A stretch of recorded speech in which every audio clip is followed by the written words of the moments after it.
وأهل بيته الطيبين والطاهرين والمعصومين الأجمعين خصوصا على سيدنا ورسول أعظم على جده نبينا عليه الصلاة والسلام فقد قال الله تعالى في كلامه المجيد وفرقان الحميد أعوذ بالله من الشيطان الرجيم بسم الله الرحمن الرحيم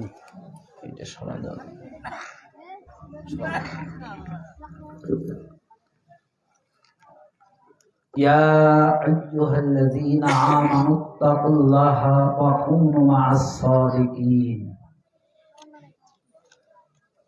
صدق الله العظيم وصدق الله ورسوله النبي الكريم إن الله وملائكته يصلون على النبي يا أيها الذين آمنوا صلوا عليه وسلموا تسليما اللهم صل على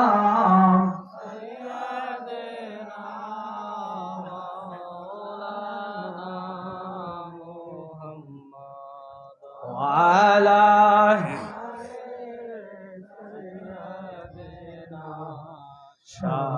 شفيعنا عرش پر رہا تاہ سرسار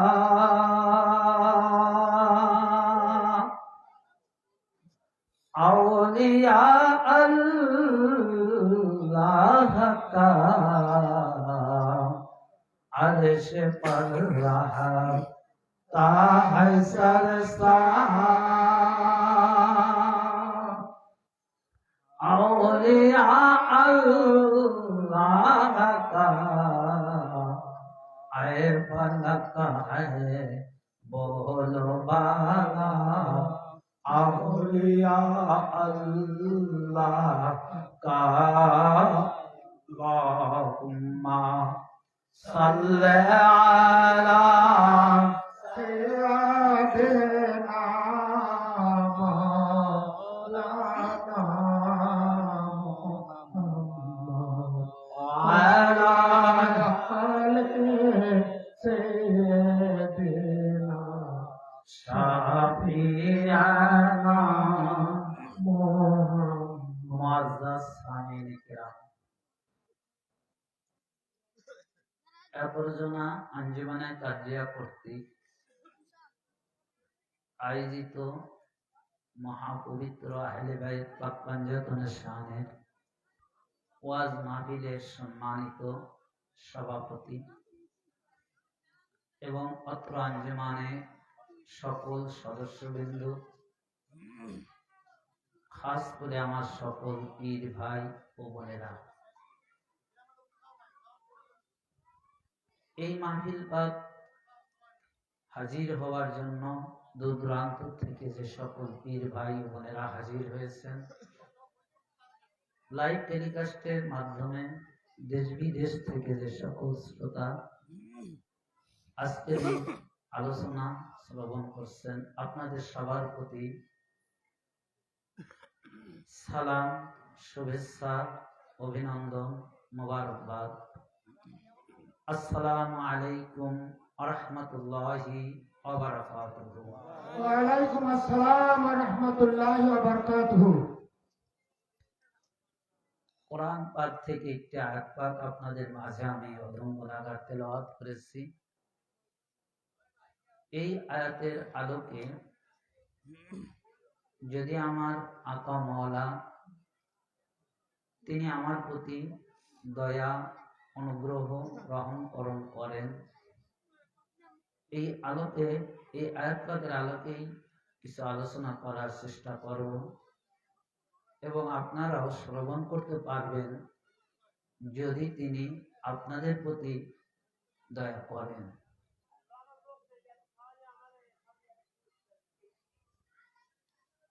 তার আগে আমি আপনাদের প্রত্যেকেরই বিনীতভাবে অনুরোধ করব, যে আজকের এই মাহফিল পাকের সম্মানার্থে আপনারা যারা এসেছেন এদিক সেদিক ঘোরাফেরা না করে এই মহিমান্বিত মাহফিলে আদবের সাথে বসে যান।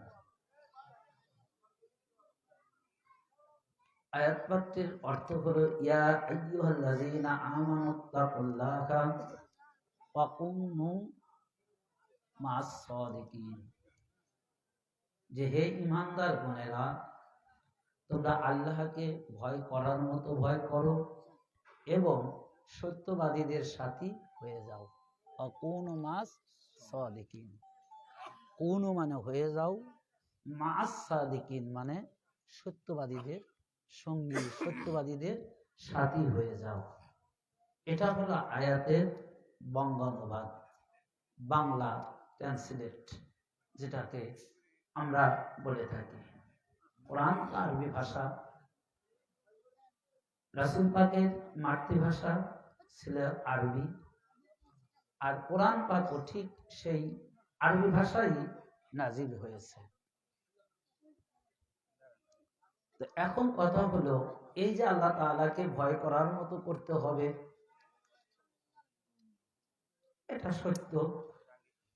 কারণ আল্লাহ আমাদের সৃষ্টি করেছেন, আল্লাহ আমাদের খালেক, আল্লাহ আমাদের মালিক, আল্লাহ আমাদের রাজ্জাক মানে রিজিক দাতা, সবকিছুই তো আল্লাহ তাআলা আমাদের। তো সে আল্লাহকে তো ভয় করতেই হবে, ভয় করতেই হবে। কিন্তু আল্লাহকে ভয় করার পরে আবার বললেন অকুনু মা'আস সাদিকিন, যে এখানে আল্লাহকে ভয় করার পরে আবার সত্যবাদীদের সঙ্গে হওয়ার কথা কেন বললেন? যে আল্লাহকে ভয় করলেই তো যথেষ্ট, হয়তো এটা আসতো যদিও আল্লাহর আয়াত, এখানে কারো কিছু মন্তব্য করার মতো ইখতিয়ার নেই, কিন্তু আল্লাহ তাআলা অসংখ্য আয়াত পাকের মধ্যে শরিয়াত বিধিবিধানের কথা আলোচনা করেছেন। সেটা যারা পালন করবে না তার অবাধ্য হবে, তার ফলাফলের কথা বলেছেন। তার কি, যদি তোমরা আল্লাহর হুকুম না মানো তার জন্য কি হবে এটা বলেছে। যদি তোমরা নামাজ না করো, নামাজ না পড়ার জন্য কি হবে এটা বলেছে। এক কথা, বিভিন্ন ভাবে ভয়ভীতি দেখাইছেন, তার ফলাফল দেখাইছেন। কিন্তু এখানে আল্লাহ রাব্বুল আলামিন আল্লাহকে যথাযথ ভয় করার মতো করো এবং তোমরা কি করো, সত্যবাদীদের সঙ্গে হয়ে যাও। তাহলে এই যে সত্যবাদী, এখন এই সত্যবাদী কাকে বোঝানো হয়েছে? কার সঙ্গে হয়ে যাব? আল্লাহকে ভয় করার পরেও, আমার কথা বুঝতে পারছেন? আল্লাহকে ভয় করার পরেও, তার মানে এখানে কি, যে এই আয়াত দ্বারা এটা প্রমাণ করছে, এস্টাবলিশ করছে যে আল্লাহকে যথাযথ ভয় করলেও আল্লাহকে ভয় করা হবে না যতক্ষণ না তোমরা সত্যবাদীদের সাথে না হবে। যতক্ষণ না তোমরা সত্যবাদীদের সাথে না যাবে, না হবে, ততক্ষণ পর্যন্ত আল্লাহর ভয় করা হবে না যথাযথভাবে। কারণ এটা আয়াতের কথা বলছি ভাই, আমাদের কথা না, ঘাবড়ানোর কিছু না, এটা আয়াতের কথা বলছি। তো এখন আসুন, সেই সত্যবাদী যার কাছে না গেলে, যার শরণাপন্ন না হলে, যার সঙ্গী না হলে আল্লাহর ভয় করাই হবে না। আল্লাহকে ভয় না করার পর কি হবে সেটা আলোচনা করে নাই। কোনো ভয় দেখান নাই, ভীতি দেখান নাই, কোনো কিছু দেখান নাই। জাস্ট তোমরা কি করো, আল্লাহকে যথাযথ ভয় করার মতো করলে। আল্লাহকে ভয় করে কারা? যারা আল্লাহ মাননেওয়ালা, যারা কি আল্লাহ মাননেওয়ালা, তারাই তো আল্লাহকে ভয় করবে, তারাই তো আল্লাহকে মানবে, যাদের হৃদয়ের মধ্যে আল্লাহর ভয় আছে। তো এটা দ্বারা এটাও বোঝাচ্ছে যে একমাত্র সত্যবাদীদের সঙ্গে তারাই হবে, একমাত্র সত্যবাদীদের সাথে তারাই হবে কারা? যারা আল্লাহকে ভয় করার মতো করে, যাদের হৃদয়ের মধ্যে আল্লাহর ভয় নেই, যাদের মধ্যে আল্লাহর আনুগত্য নেই, যাদের মধ্যে আল্লাহর ইত্তেবা নেই, তারা কখনো সত্যবাদী হতে পারবে না, তারা কখনো সত্যবাদীদের সঙ্গে যাবে না। কোরআন, কোরআন এখনো হাদিসের মধ্যে আসেনি, এখনো হাদিসের মধ্যে আসেনি। তো এই আয়াত পাকের ব্যাখ্যায় এই সত্যবাদী, এটা আমরাও মানি, সত্যবাদীদের সঙ্গে হয়ে যাও, কারণ যেহেতু কোরআন মানতেই তো হবে, সবাই মানে। আর আমরা যে দরবার পাকে বায়াত হয়েছি, যিনি আমাদের পীর ও মুর্শিদ, তানার পূর্বপুরুষের ঘরেই তো কোরআন নাজিল হয়েছে। তো কোরআন তানারা না মানলে, তানারা কোরআন থেকে যা কিছু বলেন ওটাই তো আমরা বিশ্বাস করব, আর তানারাই তো আমাদের দলিল, তানারাই আমাদের দলিল। তো কোরআন যার ঘরে নাজিল হয় সে যতটা বুঝবে, যে যতটা জানবে, অন্য ঘরের লোক ওইটা বুঝবে কখনো বুঝবে না। তো এই আয়াত পাকের ব্যাখ্যায় যে এই যে সত্যবাদী কে, অর্থাৎ সিদ্দিক কে, এই সিদ্দিকের সঠিক তাফসিরে সত্যবাদীর আল্লামা জালালউদ্দিন সুয়ুতী মিশর পিন তাফসিরে দুররে মানসুর ৭ম খণ্ড 582 পৃষ্ঠা, আবার ফের নাফায়েসুল মেনন 2য় খণ্ড 26 পৃষ্ঠা, আবার মুফতি আজম কুস্তুনতুনিয়া সুলাইমান হুসাইনিয়া বারখি কুন্দুজিয়া রাদিয়াল্লাহু তাআলা তার লেখা কিতাব ইয়া নবীউল মাওয়াদ্দাত 119 পৃষ্ঠা ইবনে মারদুরিয়া বর্ণনা করেন যে এই হাদিস খানার রাবি হচ্ছে ইবনে মারদুরিয়া। তিনি বর্ণনা করেন ইবনে আব্বাস থেকে যে কাউলিহি ইত্তাকুল্লাহা ওয়া কুনু মাস সাদিকিন দ্বারা আলী ইবনে আবি তালিব আলাইহিস সালামকে বোঝানো হয়েছে। অর্থাৎ এতগুলো কিতাব থেকে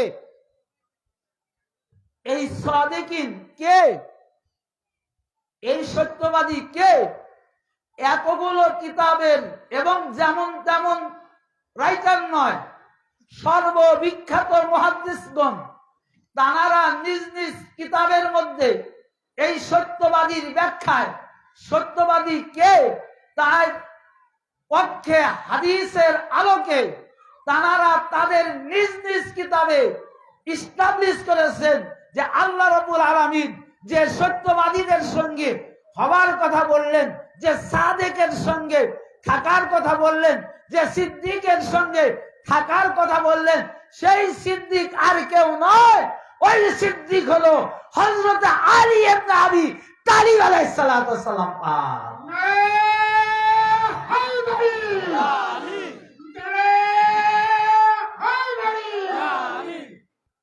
তাহলে এখন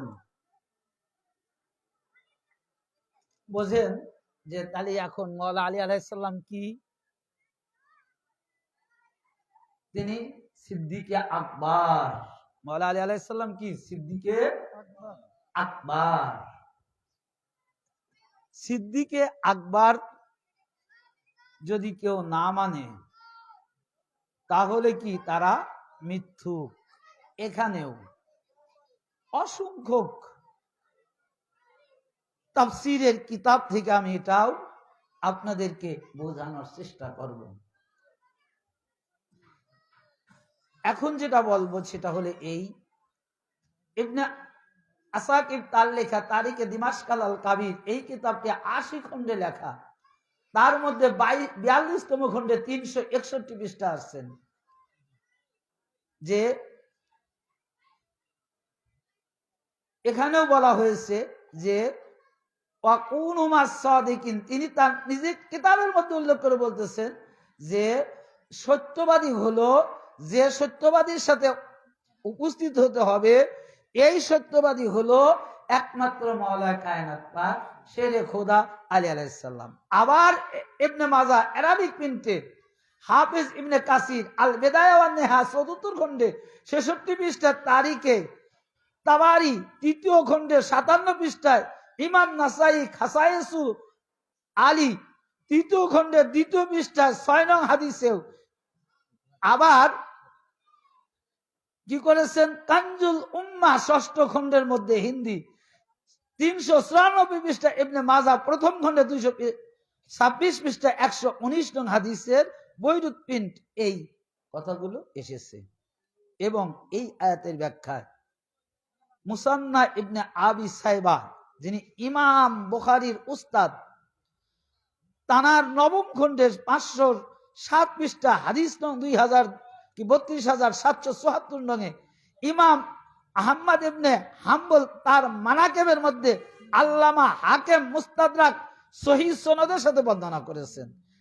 তানারা বলেছেন কি এই হাদিস খানা সহিহ, এই হাদিস খানা কি সহিহ, এই হাদিস খানা জয়ীফ না, যে হাদিস খানা আমি এর আগে আপনাদেরকে শোনালাম। আবার হাফেজ ইবনে জায়েদ উসমান ইবনে আবি ওয়াক্কাস, আবার ইবনে আসিম তার সুনানের মধ্যে, ফের আবার হাফেজ ইবনে আবু নাঈম ইলিয়াতুল আউলিয়ার মধ্যে বর্ণনা করেছেন যে এই হাদিসের মধ্যে সকল মুফাসসির মুহাদ্দিসগণ এটা বর্ণনা করেছেন যে এটা সত্য, এই হাদিসখানা কি সত্য। এবং জানারা এই হাদিসখানা রাবি, তারপরে আরেকটা হাদিস বলতেছেন যে এই হাদিসের রাবি হচ্ছে কি আমর ইবনুল আব্বাস ইবনে আব্দুল্লাহ ক্বালা, তিনি বলেন আলিউন, তিনি বলতেছেন আলী ক্বালা আলিউন, হযরত আলী তিনি বর্ণনা করতেছেন যে মওলা আলী আলাইহিস সালাম বলছে আনা আব্দুল্লাহ, আমি হলাম আল্লাহর বান্দা, ওয়া আখু রাসূলিল্লাহ, আমি রাসূল পাক সাল্লাল্লাহু আলাইহি সাল্লামের ভাই, ওয়া আনা সিদ্দিকুল আকবার, এবং আমি হলাম সিদ্দিকুল আকবর, লা ইয়াকুলু মিন বাদি ইল্লা কাযিব, আমার এই সিদ্দিকে আকবর বলার পরে যারা আমাকে সিদ্দিকে আকবর মানবে না ওদের সে বড় মিথ্যুকার কেউ নাই। অর্থাৎ যারা মাওলায়ে কায়নাত পাককে সিদ্দিকে আকবর মানবে না তারা মিথ্যুক, আর মিথ্যাবাদী ছাড়া একমাত্র মাওলানা আলী আলাইহিস সালামকে অন্য সবাই কি করবে সিদ্দিকে আকবর মানবে। সিদ্দিকে আকবর কে মানবে না? যারা মিথ্যাবাদী। তো এখন মাওলায়ে কায়নাত পাক দেখেন কেমন ব্যক্তি ছিলেন যে সিদ্দিকে আকবর কেন হবে না, সিদ্দিকে আওয়াল কেন হবে না। রাসূল পাক সাল্লাল্লাহু আলাইহি সাল্লাম যখন নবুয়াতের এলান পেলেন, অর্থাৎ রিসালাতের দাওয়াত দিবেন, যখন আল্লাহর ওহী নাজিল হলো কি ইকরা বিসমি রাব্বিকাল্লাযী খালাক, এই সূরা আলাকের কয়েকটা আয়াত যখন ওহী হিসাবে আসলো আল্লাহর তরফ থেকে, তখন তিনি কি করলেন সমস্ত আরববাসীদেরকে রাসূল পাককে তারা কিরকম মানলেওয়ালা এটাকে যাচাই করার জন্য কিছু প্রশ্ন করলেন। তো তিনি বলতেছেন যে আচ্ছা আমি যদি এখন বলি যে এই পাহাড়ের অপোজিটে অনেক শত্রু বাহিনী তোমাদের উপর আক্রমণ করার জন্য কি করেছে লুকায় আছে বা আসতেছে, তোমরা কি এটা বিশ্বাস করবে? তো সকল মানুষ বলছে হ্যাঁ আমরা বিশ্বাস করব। সবাই কি বললো যে আমরা বিশ্বাস করব। তো বলে কেন, আমার মধ্যে কি আছে যে তোমরা এগুলো বিশ্বাস করবে, কারণটা কি? তখন তারা বলল যে আপনি এ পর্যন্ত কোনো মিথ্যা কথা বলেন নাই, এটা প্রমাণ আমাদের কাছে রয়েছে। আপনি সাদেক, সত্যবাদী, আপনি কখনো মিথ্যা বলতে পারেন না।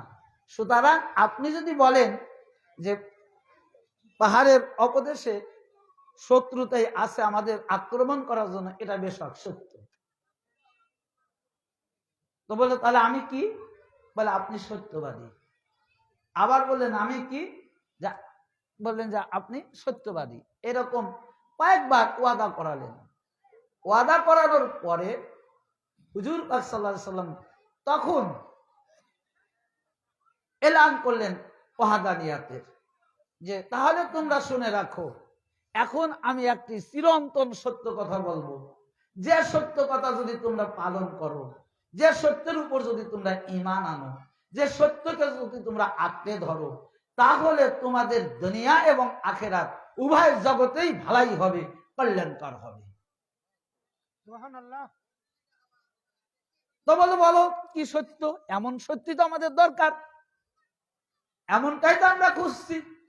তখন হুজুর পাক বললেন যে তোমরা এতদিন যেটা করেছো, বিভিন্ন দেব দেবী যে পূজা করছো, ইবাদত করছো, এটা মিথ্যা বানোয়াট। ওই মূর্তি কোনোদিন তোমাদের কোনো উপকারে আসতে পারবে না, তোমাদের কোনো সফলতা কাজে আসতে পারবে না। কেননা তো মাটির মূর্তি, ও তো নিজের অস্তিত্ব নিজেই রক্ষা করতে পারে না। তো তোমরা কার কাছে কি করছো? আরো জানা করছো কে তোমাদের দেবতা। তো এখন থেকে তোমরা যেহেতু আমাকে বিশ্বাস করো, যেহেতু আমাকে মানো, যেহেতু আমাকে সত্যবাদী হিসেবে জানো, তো এখন আমি তোমাদের চিরন্তন একটি সত্য কথা, সত্যের দাওয়াত দেব। সেটা হলো এতদিন তোমরা যা কিছু করেছো সমস্ত কিছু ভুল, মিথ্যা, বানোয়াট। এখন থেকে তোমরা এক ওয়াহদানিয়াত আল্লাহর প্রতি ঈমান আনো এবং আমি মুহাম্মদ রাসূলুল্লাহ সাল্লাল্লাহু আলাইহি সাল্লামকে রাসূল হিসাবে মেনে নাও। তাহলে তোমাদের কি হবে? ইহকাল, দুনিয়া এবং আখিরাত উভয় জগতে তোমরা কল্যাণকর হবে। আজকে থেকে তোমরা এই কালিমাটা বলো, লা ইলাহা ইল্লাল্লাহু মুহাম্মাদুর রাসূলুল্লাহ। বলার সাথে সাথে কি অবস্থা? কেউ বললো রাসূল পাগল হয়ে গেছে। হ্যাঁ রাসূল, তুমি কি বলো এসব কথা? আমরা তোমাকে সত্য হিসেবে মানতাম, আর তুমি এত বড় একটা বানোয়াটি কথা বলবে, এটা তো আমরা বিশ্বাস করতাম না। সবাই তখন হুজুর পাককে ছেড়ে চলে গেল। তো মাওলানা কায়নাত পাকের বয়স, অধিকাংশ তাফসীর কারকের মানে বিভিন্ন 7 থেকে 12 পর্যন্ত উল্লেখ করেছেন। তো অধিকাংশ তাফসীর কারক তারা 12 বছর বা 9 বছর উল্লেখ করেছেন, অর্থাৎ শিশু, একেবারে শিশু। তখন মাওলানা কায়নাত পাক তিনি বলতেছেন, ইয়া রাসূলুল্লাহ, ইয়া হাবিবাল্লাহ, হুজুর আপনাকে সকল মানুষ ছেড়ে গেলেও, আপনাকে সকল মানুষ বিশ্বাস না করলেও, আপনি যে ওয়াহদানিয়াতের একত্ববাদের এলান নিয়ে আসছেন, আর আপনার এই এলানটা চিরন্তন সত্য। অর্থাৎ পৃথিবীর কোন মানুষ যদি আপনার এই বাণীকে প্রত্যাখ্যান করে চলে যায়, আপনার এই বাণীকে যদি কেউ না মানে, আমি মাওলা আলী ইবনে আবি তালিব, আমি এখান থেকে দাঁড়িয়ে যে আপনার এই ওয়াহদানিয়াত চিরন্তন সত্য হিসাবে সত্যায়ন দান করলাম এবং সাক্ষ্য দিলাম এটা সত্য সত্য সত্য।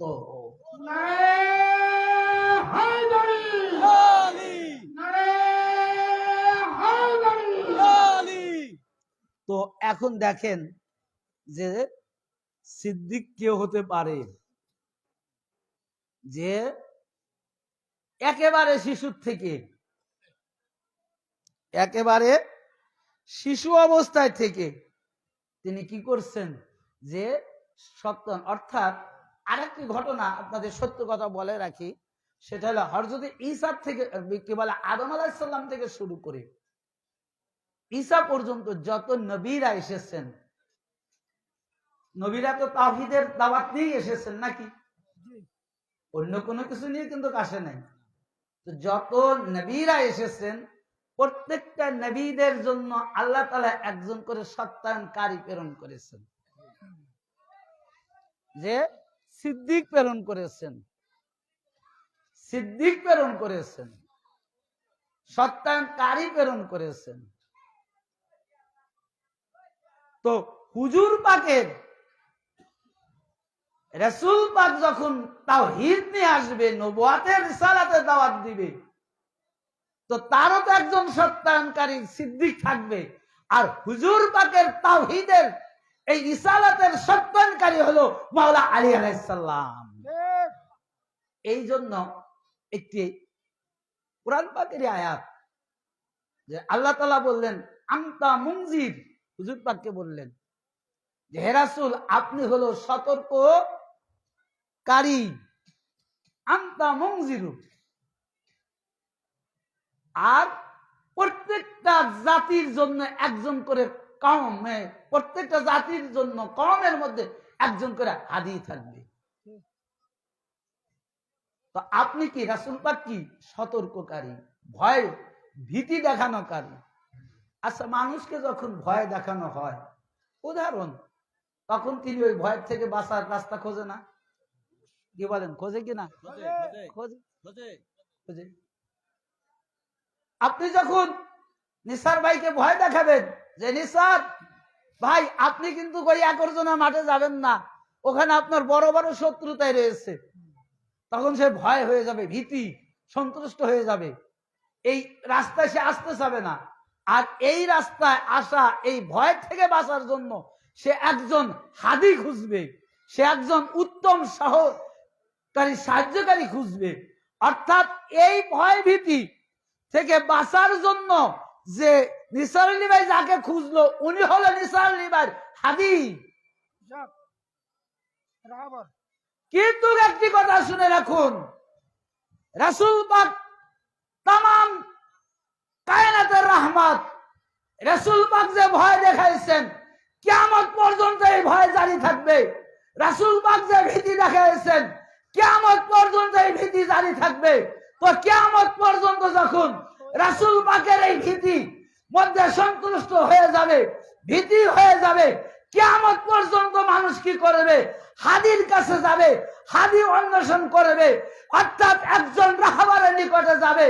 কেন?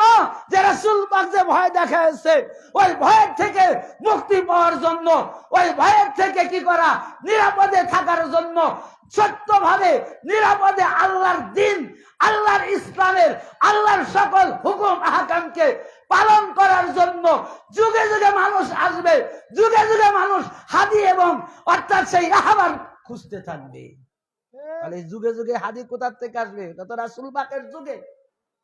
রাসূল পাক যখন ভয় দেখালেন যে তোমরা যে কাজ করছো, তোমাদের জন্য জাহান্নাম অবধারিত, তোমরা যে কাজ করছো তোমাদের জন্য কি জাহান্নাম অবধারিত।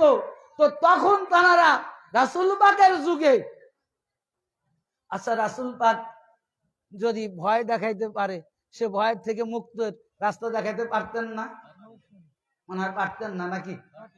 এই ক্ষমতা রাসূল পাকের ছিল, তাই না? বেশক ছিল।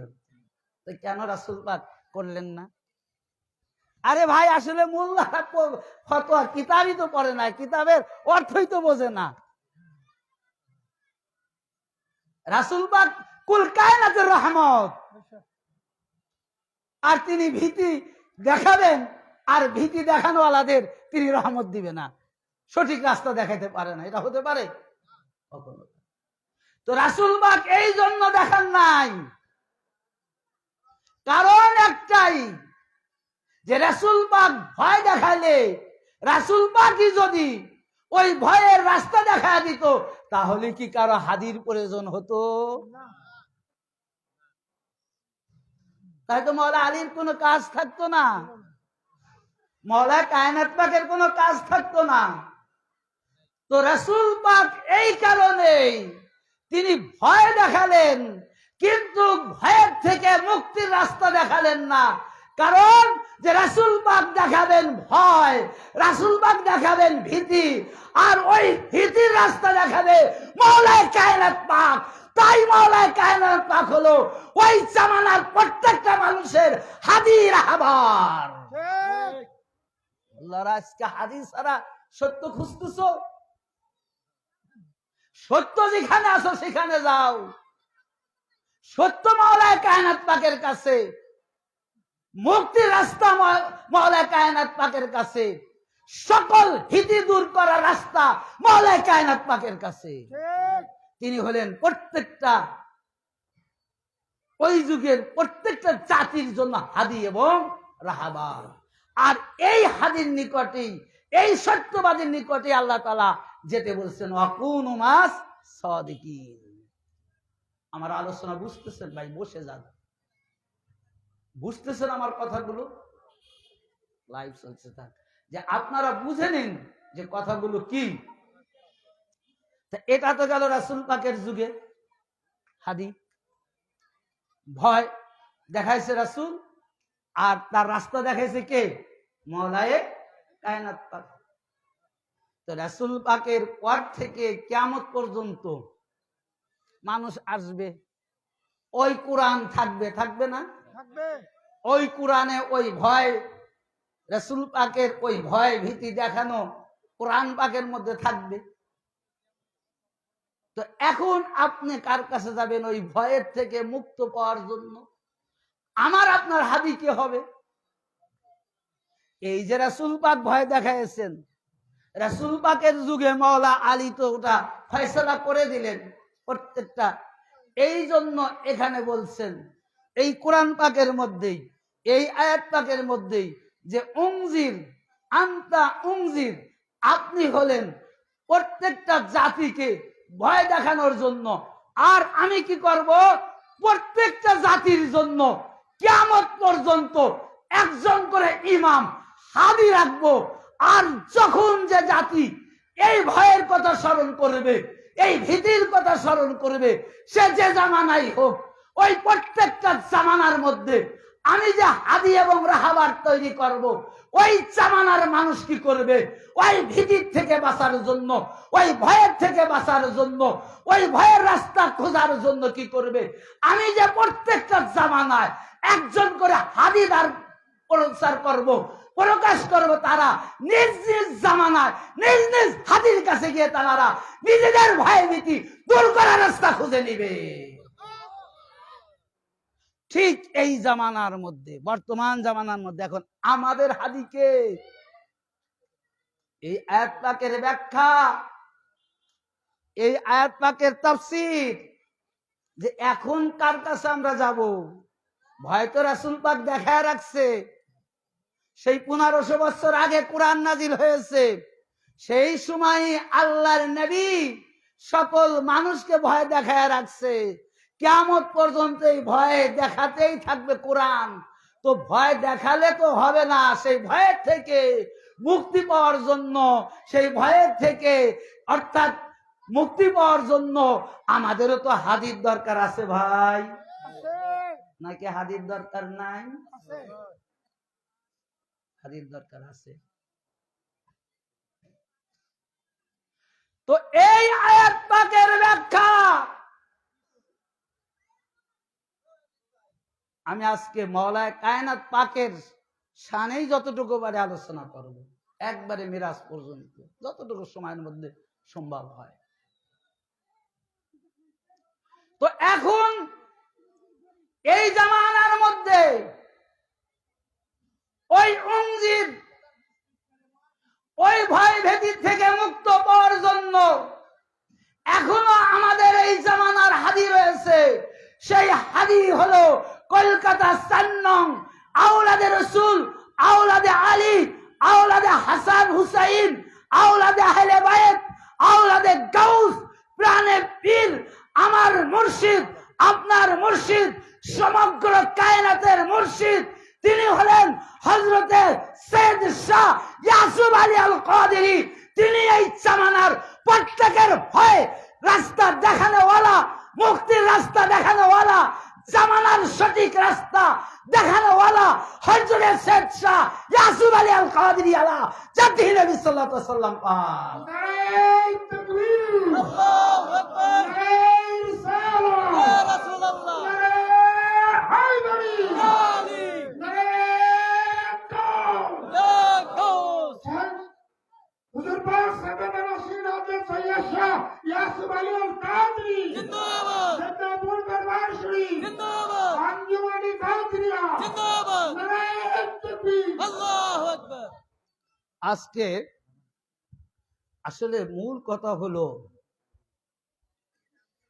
ভাই, আপনারা একটু আগায় বসেন, লাইভ আপনারা একটু আগায় বসেন আর পিছনের মানুষকে বসার সুযোগ করে দেন। মিরাজের ওয়াজ করে প্রত্যেকেই, কি তাই না? কি বলেন, করে কি না? করে। মেরাজ গেছে কি গত রজব মাসে, গত মাসের 27 তারিখ রজনীতে, অর্থাৎ 26 দিনগত 27 রজনীতে মিরাজের ওয়াজ করে, মিরাজের ফজিলাত বর্ণনা করে। এক রাত্রে ইবাদত করলে হাজার হাজার মাসের চেয়ে সওয়াব পাওয়া যাবে, এই সব নফল নামাজ ইত্যাদি আমরাও করি, আমরাও বিশ্বাস করি। কিন্তু মিরাজ যে কোনো বিষয় আমি যখন আপনাকে বুঝাইতে চাবো, তার মূল স্বাদ যদি আমি আপনার হৃদয়ে ধরাইতে পারি, মূল কারণ যদি আমি আপনাকে ধরায় জাগ্রত করতে পারি, তখন বিশ্বাসটা তাড়াতাড়ি এসে যাবে না? অবশ্যই, হ্যাঁ, অবশ্যই। খালি নামাজের কথা বললাম, কিন্তু নামাজ কি এটাই বুঝাইতে পারলাম না। রোজার কথা বললাম, রোজা কি এটাই বুঝাইতে পারলাম না। তো অন্ধকারে মানুষ আজকাল যায়, এখন বিজ্ঞানের যুগ না, এমনি তো মানুষের নেওয়া যায় না, তারপরে যদি কোনো উপকার না পায় ওই জায়গায় মানুষ যাবে বলেন? না। আর উপকার পাইলে তো আর ওই দৈনিক দাওয়াত দেওয়া লাগবে না। মুয়াজ্জিন যখন বলবে ফজর আসসালাতু খায়রুম মিনান নাওম, তখন ফজরের ওক্তে মসজিদে লোক ভরে যাবে। যখন যে ওক্তে হাইয়া আলাস সালাহ বলে ডাকবে মসজিদ, তখন কিন্তু ওই লোক মসজিদে নামাজের জন্য ছুটে চলে যাবে, কেউ আটকাইতেই পারবে না, কোনো কাজ তাকে বাধা দিয়ে রাখতে পারবে না। কিন্তু কারণটা কি, হাইয়া আলাস সালাহ দৈনিক 5 বার হচ্ছে, তার সাথে আবার আসসালাতু খায়রুম মিনান নাওম, হ্যাঁ, অতিরিক্ত এ শব্দটাও ফজরোক্ত বলা হচ্ছে যে ঘুমের ঘরে তোমরা আছো, ঘুম থেকে নামাজ উত্তম। এর পরেও কি মসজিদের লোক, আর কি বলবো, এটা আপনারাই ভালো জানেন, না যার যার এলাকায় মসজিদ আছে। আরে যারা নামাজ করে সেখানেও দেখেছি ওই সবচাইতে অকেজো, যেটা বাইরে কোনো কাজ নাই, যার নিয়ে আর বাইরে কোনো কাজ করান যায় না, যেটার দ্বারা এক কথা অকেজো, ওই তাকে মসজিদে রেখেছিস। এত ওয়াজ করে কি লাভ হলো? এত চিল্লা চিল্লি করে কি লাভ হলো? লাস্টে ওই বুড়ি আর ওই বুড়া, তো বুড়ি তো আর মসজিদে যায় না, বুড়া যায় নাকি? ভাইরা আমার, বন্ধুরা আমার, আল্লাহ রাব্বুল আলামিন মিরাজ শরীফে গেলেন,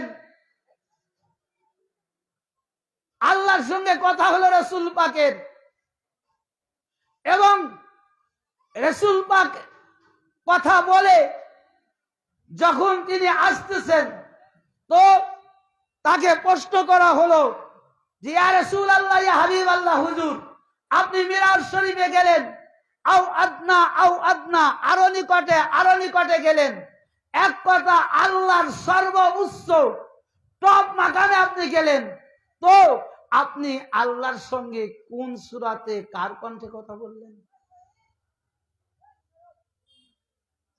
আজকে আফসোস, দেখেন প্রশ্ন করি কি আবার জানেন, এটা বিশেষ করে আমাদের কাছে করে যে আচ্ছা আপনারা আল্লাহকে বড় করেন মানেন না রাসূলকে বড় মানেন, বা হুজুর গাউস পাককে বড় মানেন না রাসূল পাককে বড় মানেন, এরকম অনেক প্রশ্ন, অকাট্য প্রশ্ন, একবারে ভ্রান্তি প্রশ্ন করে না? এই প্রশ্নটা যে করে ও নিজেই যে মুশরিক হয়ে যায় এটা কিন্তু কেউ বুঝলো না, প্রশ্নটা করে ফেললো। আচ্ছা আপনারা বলেন তো, আল্লাহর উপরে আর কিছু আছে না? আল্লাহর মাকাম টপ মাকাম না, লা মাকাম, আল্লাহর পরে আর কিছু আছে? তাহলে ওর আকীদা যে আল্লাহর পরেও আরো মাকাম আছে, কি তাই না? তার মানে ওর আকীদা যে এই প্রশ্ন করে, আমাদের পীর ভাইদের না, কারণ আমাদের পীর ভাইদের কোনো দলিল লাগে না। এখন আমি যদি এই যে প্রশ্ন করলাম যে কোন সূরাতে কোন কণ্ঠে কথা বলছিল, আমি যদি নাম বলে দিতাম, কোন কিতাবে রেফারেন্স না দিলে আপনারা বিশ্বাস করতেন না? এক বাক্যে আমরা এই দলিলগুলো দিই তো আমাদের পীর ভাইদের জন্য না, ওই যে অকাট্য লোক যাদের ভিতর এখনো শিরিক কি করেছে, চেপে বসে আছে, যদি শিরিকই না থাকতো তাহলে এই প্রশ্নটা করতে পারতো না যে আল্লাহকে বড় মানেন না রাসূল পাককে বড় মানেন। তার মানে কি, ওর আকীদা যে আল্লাহর পরে আরো মাকাম আছে, তো আল্লাহর পরে মাকাম থাকলে তো রাসূলকে বড় মানবো, বা যাকেই মানা যায়, যেহেতু আল্লাহর উপরে আর কোনো মাকাম নাই, আল্লাহই টপ মাকাম, সুবহান রাব্বিয়াল আলা। আমরা নামাজের মধ্যে তাসবিহ পাঠ করতেছি, আল্লাহ সুবহান উচ্চ মর্যাদা, আল্লাহর সে বড় মর্যাদাপূর্ণ আর কোনো মাকাম নাই। অতএব আমাদের আকীদা, আল্লাহর উপরে কোনো মাকাম যেহেতু নেই, আল্লাহর উপরে যেহেতু আর স্থান নেই, তো আল্লাহর সে বড় আর কেউ থাকতে পারে না। তো যিনি এই প্রশ্নটা করে তার আকীদার মধ্যে গলত, তার আকীদার মধ্যে মুশরিক লুকায়িত রয়েছে, তাই এত বড় খারাপ বাজে ভ্রান্ত প্রশ্ন সে করতে পারে। তুমি সুবহানা রাব্বিয়াল আলা বলে তুমি নামাজ যে তাসবিহ পাঠ করতেছো, তার উপরে তোমার আকীদা গলত, তোমার আকীদা গলত। তো এখন আমি যে কথাটা আপনাদের মাঝে তুলেছি, তো রাসূল পাক কথা বললেন কার সাথে? আল্লাহর সঙ্গে দিদারে গেলেন। আও আদনা আও আদনা, এত নিকটে যে দুই ধনুকের চেয়েও আরো নিকটবর্তী হলেন। তো এখন হুজুর পাককে প্রশ্ন করা হলো যে আপনি কোন কণ্ঠে কার সুরতে, যেহেতু আল্লাহর সাথে কথা, আল্লাহ তো নিরাকার, তো আল্লাহ তো আপনার কাছে ওহী পাঠাইছে জিবরিল আলাইহিস সালামের মাধ্যম দিয়ে, সরাসরি তো আপনার কথা হয় নাই। তো আজকে যেহেতু আপনি এত বড় একটি সৌভাগ্য মর্যাদা লাভ করলেন, তো এই সৌভাগ্য, এই মর্যাদাটা কোন সুরতে কার কণ্ঠে কথা বললেন? তো এই ঘটনাটা নেওয়া হয়েছে কি থেকে? মুফতি আজম কুস্তুনতুনিয়া। ভাই আল্লাহ, এটা ভালো করে শুনেন, এটা আপনাদের জন্য লাগবে কাজে। আজকে আমরা ওয়াজ করে চলে যাব, সকালবেলায় আপনাদের ধরবে, আপনারা বলে দিবেন অমুক যে মাওলানা ওয়াজ করবে তার ইউটিউব চ্যানেল কিংবা ফেসবুক সার্চ করে ওয়াজ শুনে নিতে সুবিধা হবে। তো এখানে বলতেছেন যে মুফতি আজম প্রথম হচ্ছে কি মানাকিবুল খাওয়াজিলি হাদিস নং 61, তারপরে মুফতি আজম কুস্তুনতুনিয়া ইমাম সুলাইমান হুসাইনিয়া বলখি কুন্দুজি ইয়া নবী উল মুআদ্দাত প্রথম খণ্ডে 246 থেকে 247 পৃষ্ঠা, হাদিস নং 28, ইমাম মুসনাদে আবু ইয়ালা দ্বিতীয় খণ্ডে 53 পৃষ্ঠা। এই হাদিসের রাবি হযরত আব্দুল্লাহ ইবনে ওমর, তিনি হুজুর পাক সাল্লাল্লাহু আলাইহি সাল্লাম হতে বর্ণনা করছেন। আমরা হুজুর পাকের নিকটে যখন জানতে চাইলাম যে আপনি আল্লাহর সাথে কেমন ভাবে কথা বলেছেন, তখন হুজুর পাক সাল্লাল্লাহু আলাইহি সাল্লাম এই ঘটনাটা বললেন। কতগুলো কিতাব থেকে নিয়েছি? কয়েকটি কিতাব। একটা কিতাব আমাদের তরিকাতের কিতাবের কথা বলছি, আঞ্জুমানে কাদরিয়া কিতাবের কথা বলেছি, আমাদের মাওলানাদের লেখা কিতাবের কথা বলেছি না। সব টপ র্যাঙ্কের মুহাদ্দিস যে কিতাব না পড়লে কোন মাওলানা সার্টিফিকেট পাবে না। কোন যে কিতাবগুলো পড়ে আজকে তোমরা আল্লামাতুদ্দাহার হয়েছো, আজকে যে কিতাব পড়ে তোমাদের নামের আগের টাইটেল বৃদ্ধি করেছো, নামের শেষের টাইটেল বৃদ্ধি করেছো, সেই সকল টপ র্যাঙ্কের মুহাদ্দিস তারা তাদের নিজ নিজ তারিখের কিতাবের মধ্যে, নিজ নিজ হাদিসের কিতাবের মধ্যে তারাই ঘটনাটা উল্লেখ করেছেন। আমি অধম গুনাহগার পৃষ্ঠা সহ উল্লেখ করলাম তোমাদের সম্মুখে। তো হুজুর পাক যখন জিজ্ঞাসা করল, ইয়া রাসূলুল্লাহ, ইয়া হাবিবাল্লাহ, হুজুর আপনি আল্লাহর সঙ্গে কথা বলছেন, ভালো কথা, তো কার সুরতে কথা বলছেন? হুজুর পাক সাল্লাল্লাহু আলাইহি সাল্লাম তখন বললেন যে হযরত আলী ইবনে আবি তালিব আলাইহিস সালামের কণ্ঠে এবং মাওলা আলীর ভাষায় আমি কি করেছি। হুজুর পাক তিনি বলতেছেন আমি আল্লাহর সাথে কথা বলেছি। ভাই এটা এমনি এমনি হয়নি, আর কথা বলবে না কেন? আল্লাহ রাসূল আর মাওলা আলী তো একই নূর, এটা কি আলাদা নূর? আলাদা নূর নয়, একই নূর। তো এক নূর যদি হয় তো যেখানে আল্লাহ যাবে সেখানে মওলা আলী যাবে না? আলাদা নূর হলো হযরতে জিবরীল আলাইহিস সালামের, আলাদা নূর হলো হযরতে মিকাইল আলাইহিস সালামের। আচ্ছা আমার কয়টা বন্ধ করতে হবে? 9টা শেষই তো হয়ে গেছে তাহলে। আচ্ছা যত, আচ্ছা ঠিক আছে, তাহলে এটা দেখার দরকার নেই। তো এখন হলো যে যে আল্লাহ, নবী আর মাওলা আলী একই নূর। এবং শুধু তাই না, আল্লাহর ওয়াহদানিয়াত নূর হতে এনারা সৃষ্টি। কাদ জাকুম মিনাল্লাহি নূর। রাসূল পাক সম্পর্কে আল্লাহ বলেছেন যে আল্লাহ হতে নূর গেছে কে? রাসূল পাক। তো রাসূল পাক বলেছেন যে আমি এবং আলী একই নূর। পেশাতে তিরমিজি বিভিন্ন হাদিসের কিতাবের মধ্যে রয়েছে যে মাওলা আলী এবং রাসূল পাক একই নূর, একই নূর, এর মধ্যে কোনো সন্দেহ নাই। তো আলাদা যে নূর, সে নূর তো সিদরাতুল মুনতাহা পর্যন্ত গেছে। জিবরিল আলাইহিস সালাম সিদরাতুল মুনতাহা যাবার সাথে সাথে বলছে যে ইয়া রাসূলুল্লাহ, ইয়া হাবিবাল্লাহ, হুজুর আমি যদি আর এক কদম আগাই আমি আল্লাহর তাজাল্লি সহ্য করতে পারবো না। অথচ হুজুর পাক সেখানে গেলেন। তাহলে এখন বুঝে নেন যে জিবরিলের নূর, জিবরিল আলাইহিস সালামের নূর এবং আল্লাহর নবীর নূর এক নয়। এক হইলে রাসূল যেখানে গেছে জিবরিল আলাইহিস সালামও সেখানে যেতে পারতেন। কি কথা ঠিক কিনা? ঠিক। মোল্লারা বোঝো না? আরে এইখানেই বোঝো রাসূল পাক কি। আর রাসূল পাককে বলো যে আমাদের মতো মানুষ। নামাজের মধ্যে রাসূল পাকের দুরূদ পড়ে নামাজ শেষ করার পরে নামাজ থেকে ভারে গিয়ে বলো রাসূল আমাদের মতো মানুষ। নাউজুবিল্লাহ। আমার ভাইয়েরা, যখন আল্লাহর নবী হুজুরে পাক সাল্লাল্লাহু আলাইহি সাল্লাম আল্লাহর সঙ্গে কথা বলতেছেন, কথা বলার মধ্যে আল্লাহ তাআলার নবী হুজুর পাক বলতেছেন যে ইয়া রাব্বুল আলামিন, দাওয়াত দিলেন আপনি, কথা বলবো আমি আপনার সাথে, আসো কথা বললাম আপনার সাথে, কিন্তু কণ্ঠ কেন মাওলা আলী? এটা তো আমি বুঝতেছি না, এটা তো আমি বুঝতেছি না। আসো না। তো